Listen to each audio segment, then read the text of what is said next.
সচরাচর এই জিনিসটা ব্যবহার করি যে প্রতিদিন ব্যবহার করি তা কিন্তু না। সো আপনার হাতের কন্ট্রোল থাকবে না, আপনি আগুনের কাছে যাওয়ার আগেই এক্সটিংগুইশার এখানে আপনার হাতে চাপ লেগে পড়তে থাকবে। সো আগুনের পর্যন্ত যাওয়া পর্যন্ত আপনি আর এক্সটিংগুইশারের কাজ করতে পারবেন না। সো আপনার কাজ হচ্ছে আপনি যখন এখান থেকে নিবেন আগুনের নিকটবর্তী হওয়ার চেষ্টা করবেন। আগুন নির্বাপনের জন্য আমি সবসময় একটা কথা বলি, স্যাররাও বলে, আগুন নির্বাপনের জন্য you have to be brave. আপনার সাহস থাকতেই হবে, আপনার সাহস থাকতেই হবে। আমরা যখন আগুনের কাছাকাছি যাব এবং আপনি আপনার নিজের যে নিরাপত্তা এটাও দেখতে হবে যে আমি কাছাকাছি গেলাম, এই যে এখন আপনি আগুনের কাছাকাছি চলে আসছি, এখন আইসা আপনি এটাকে ঘুরান দিয়ে খুলে নেবেন। আমি বারবার এই ঘুরানোর কথা বলতেছি কারণ হচ্ছে এখানে একটা রিবন থাকে, একটা রিবন ইয়ার সাথে জড়ানো থাকে। সো রিবনটা টান দিলে ছিঁড়বে না, ঘুরাইলে ছিঁড়ে যাবে, তারপর এটা টান দিয়ে বের করবেন।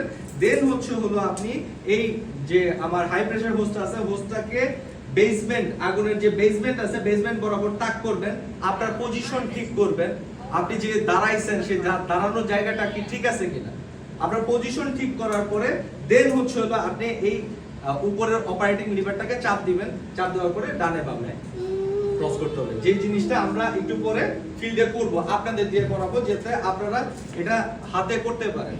এক্সটিংগুইশার ইউজ সারা বিশ্বে খুবই প্রচলিত একটা আগুন নির্বাপনের সহজ ব্যবস্থা।